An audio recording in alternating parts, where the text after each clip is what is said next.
నిజాంపేట మండల పరిధిలోని చల్మడ గ్రామంలో గ్రామానికి చెందిన రెడ్డి కరుణాకర్ గత 15 రోజుల క్రితం మరణించడం జరిగింది. కరుణాకర్ జ్ఞాపకార్థంగా 2014-15 బ్యాచ్ తోటి స్నేహితులు హైస్కూల్ విద్యార్థులకు ప్లేట్స్, బుక్స్, పెన్స్ అందించారు. ఈ సందర్భంగా వారు మాట్లాడుతూ తోటి స్నేహితుడు కరుణాకర్ మరణ వార్త జీర్ణించుకోలేకపోతున్నామన్నారు. ఆయన ఆత్మశాంతి కోసం 5 నిమిషాలు మౌనం పాటించి జ్ఞాపకార్థకంగా పాఠశాలలోని విద్యార్థులకు ప్లేట్స్, బుక్స్ అందించామన్నారు. ఈ కార్యక్రమంలో పాఠశాల ప్రధానోపాధ్యాయులు యాదగిరి, వేణుగోపాల్, లింగం, రామ్మోహన్ శర్మ, తొలి స్నేహితులు ఆకుల రాజు, పిట్ల నవీన్, చిటి సురేష్, ప్రశాంత్, తిరుమల్ గౌడ్, జంగి రమేష్ తదితరులు పాల్గొన్నారు.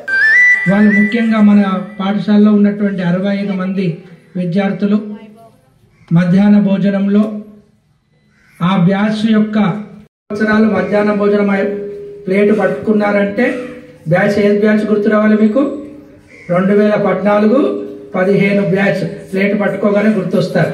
అలాంటి ఒక శాశ్వతమైనటువంటి ఒక పని చేస్తూ ఉన్నారు. తర్వాత ప్రతి ఒక్కరికి కూడా, ఎందుకంటే ఇంకా వాళ్ళు మొత్తం ఉద్యోగ జీవితంలో కానీ స్థిరపడలేదు. అయినా కూడా ఉడతా భక్తి అంటారు. తనకు తోచినంత కొందరు అందరూ కూడా వాళ్ళు ప్రోగు చేసుకొని తన మిత్రుడైనటువంటి కరుణాకర్ జ్ఞాపకం చేసుకుంటూ ఒక్కొక్క విద్యార్థికి ఒక మంచి పుస్తకము అంటే నోట్బుక్ మరియు పెన్ను ఇవ్వాలనేటువంటి సందర్భము కనుక ఇంకా మిగతా విషయాలు వాళ్ళ మాటలలో నేర్చుకుందాం. అసలు వాళ్ళు ఎందుకు చేస్తున్నారు అనేటువంటిది సందర్భం వచ్చింది కనుక మాట్లాడుతుంటారు మైకాసురులని, మైక్ దొక్కితే దాన్ని వదలరని.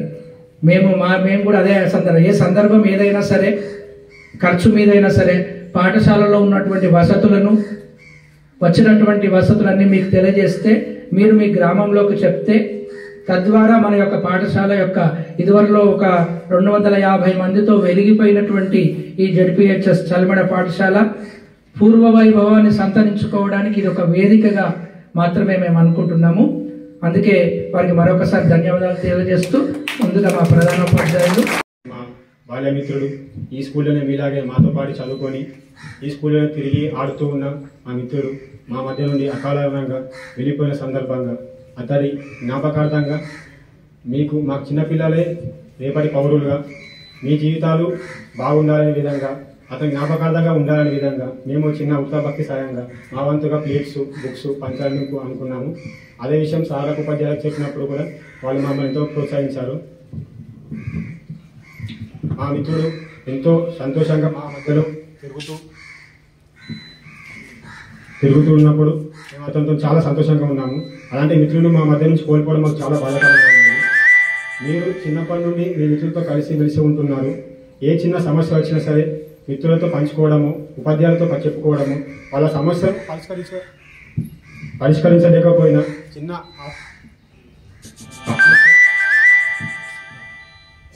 చిన్న ఆత్మస్థైర్యం ఒక మనోబలంగా జీవితంలో ఎంత చిన్న కష్టం వచ్చినట్టు మీ తోటి మిత్రులకు, లేకపోతే ఉపాధ్యాయులకు, లేకపోతే మీ పేరెంట్స్కో చెప్పుకోవాలి. కానీ ఏ చిన్న అకాల మరణానికి, ఏ బలవన మరణానికి మాత్రం పాల్పడకండి. మీ భవిష్యత్తు అనేది మీ స్కూళ్ళలో ఉన్నది. మీకు ఎటువంటి అవసరాలు వచ్చినా సరే మీ ముందు తరం వాళ్ళుగా, మీ ముందు బ్యాచ్ వాళ్ళుగా మీకు ఏ చిన్న సహాయం కావాలన్నా మాకు చెప్పినా కానీ మా వంతు ఉల్టాభక్తి సహాయంగా మేము చేయడానికి సిద్ధంగా ఉన్నాము. ప్రతి విషయంలో మీ తోడుగా ఉంటాము.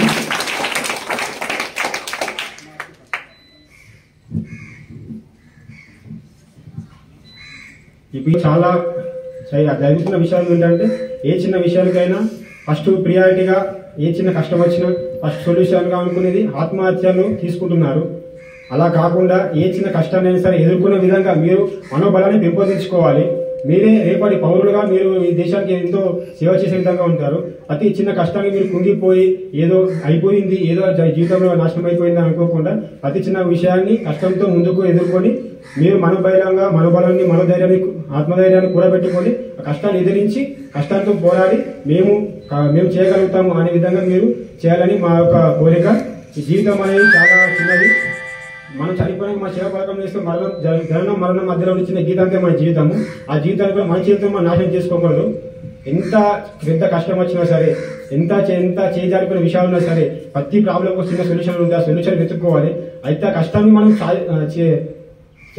కష్టాన్ని మనం చేయలేకున్నా కానీ ఆ కష్టాన్ని ఎదుర్కోగల ధైర్యమైన మన తోటి మిత్రులు, మన తోటి ఉపాధ్యాయుల నుంచి కానీ ఎవరి నుంచో మనం పెంపొందించుకోవచ్చు. కానీ ఎటువంటి పరిస్థితుల్లోనూ మీరు కానీ ఎవరు కానీ చిన్న చిన్న విషయాలకి కానీ ఎటువంటి కానీ మరొకరికి పాల్పడొద్దని నా యొక్క మనవి. 15 సంబంధించినటువంటి బ్యాచ్కి సంబంధించినటువంటి రెడ్డి కరుణాకర్ జ్ఞాపకార్థం మన పాఠశాలలో కార్యక్రమం ఏర్పాటు చేసినటువంటి 2014-15 బ్యాచ్ వారికి పేరు పేరున ధన్యవాదాలు తెలియజేస్తూ, ఎవరైతే అంటే ఇంతవరకు ఇట్లా నవీన్ చెప్పినట్లు ప్రతిదానికి ఆత్మస్థైర్యం కోల్పోకుండా తన మిత్రుడు ఏ విధంగా చనిపోయిందో కొంచెం డౌట్ ఉన్నప్పటికీ ఏదో ఆత్మహత్య కిందగా అక్కడ ఉన్నది కనుక ఎవరు కూడా ఆత్మహత్య చేసుకోవద్దు. ప్రాణాలను వదలడం అనేది ముఖ్యమైనటువంటి విషయం కాదు. భగవంతుడు ఇచ్చినటువంటి ఈ శరీరాన్ని ఏ పని చేయకుండా, అంటే జనాలు ఎలాంటి కార్యక్రమాలు చేయకుండా తక్కువ సమయంలోనే వదిలివేయడం, స్వతహాగా వదిలివేయడం అనేది అది చాలా బాధ కలిగించేటువంటి అంశము. దానికి సంబంధించి 2014-15 బ్యాచ్ వాళ్ళు వాళ్ళ మిత్రుని జనరల్గా ఏ ప్రాబ్లం ఉన్నప్పటికీ మిత్రులతో చెప్పుకుంటే సగం పోతుంది రోగం అన్నట్టు ఉంటుంది. ఏ విషయమైనా సరే జనరల్గా మనం పంచుకునేది తల్లిదండ్రుల కన్నా ఎక్కువ మిత్రులతో పంచుకుంటాం. ఒక ఏజ్ వచ్చిన తర్వాత, చిన్నప్పుడేమో తల్లిదండ్రులతో పంచుకుంటాం, పెద్దగా అయిన తర్వాత మనం మిత్రులతో, దగ్గర మిత్రులు ఎవరైతే యాక్చువల్ అంటే ఆయన చేసినటువంటి చిన్న మిస్టేక్ కావచ్చు, చిన్న ఆవేశమే కావచ్చు, చిన్న చిన్న విషయాలకే మనసు ఆత్మను స్థైర్యం చేసి ఆత్మను కోల్పోవడం, చనిపోవడం అంటే మనిషిలోని ఆత్మ వెళ్ళిపోవడం. కనుక మనిషిలోని ఆత్మను కోల్పోవడం అనేది, ఆత్మాభిమానం లేకుండా చనిపోవడము, ఆత్మను కోల్పోవడం అనేది చాలా బాధాకరమైనటువంటి విషయం. ఏదో మామూలుగా అనుకోకుండా జరిగినటువంటి విషయాల్లో కాకుండా స్వతహాగా చనిపోవడం అనేది చాలా బాధ కలిగించేటువంటి అంశం. దానికి ఇలాంటి మిత్రులు ఉండడము కరుణాకర్ అసలు అదృష్టవంతుడు. యాక్చువల్ ఎవరితో చెప్పుకున్నా ఆయన ప్రాబ్లం వెళ్ళిపోతుండే కావచ్చు. కనుక ఎవరైనా సరే మన మిత్రుల యొక్క ప్రాబ్లం వచ్చిందంటే మనం ముందే చొరవ తీసుకోవాలి. అయిపోయిన తర్వాత చొరవ తీసుకోవడం కన్నా మనం ముందే చొరవ తీసుకోవాలి. మన మిత్రుడు ఎవరైనా దగ్గర వాళ్ళు ఉన్నారనుకోండి, వాళ్ళకి ఏమైనా ఇబ్బంది అవుతుంది, లేకపోతే జ్వరం వచ్చింది, వాళ్ళ ఇంట్లో ఏదైనా ప్రాబ్లం లేదు అంటే వెంటనే చొరవ తీసుకోవాలి. అందరు మిత్రులు కూడా, ఎవరైనా సరే మీ మిత్రులు కూడా, ఇంతకుముందు కూడా ఇక ముందు కూడా ఏదో జరిగిపోయింది దాన్ని మనం తీసుకురాలేము వాపస్. కనుక వెంటనే మనం స్పందించాల్సినటువంటి అవసరం ఉన్నది. నాకు చెప్పిర్రా, చెప్పలేదా, నన్ను కోరిండా, కోరలేదా, అడిగిండా, అడగలేదా అనేది కాదు.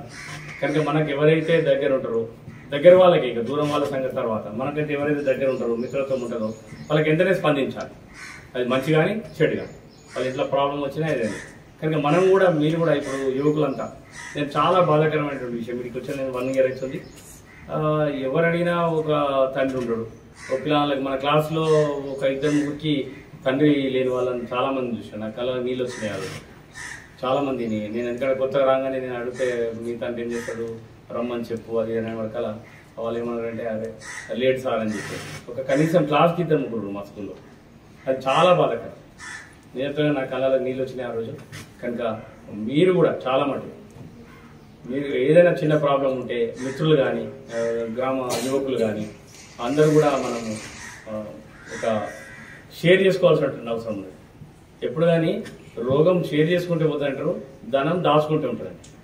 ఎప్పుడైనా జ్వరం వస్తే షేర్ చేసుకోవాలి. నాకు ఇలాంటి జ్వరం వచ్చింది, ఏ కడుపు వస్తుందో, లేకుంటే ఏ వివిధ రకాలైనటువంటి ఉంటాయి, అవి షేర్ చెప్పుకోవాలి. చెప్పుకుంటే రోగం చెప్పుకుంటే పోతాడంట, ధనం దాచుకుంటుంటారంట, అంటే ఒక సామెత ఉంటుంది అట్లా.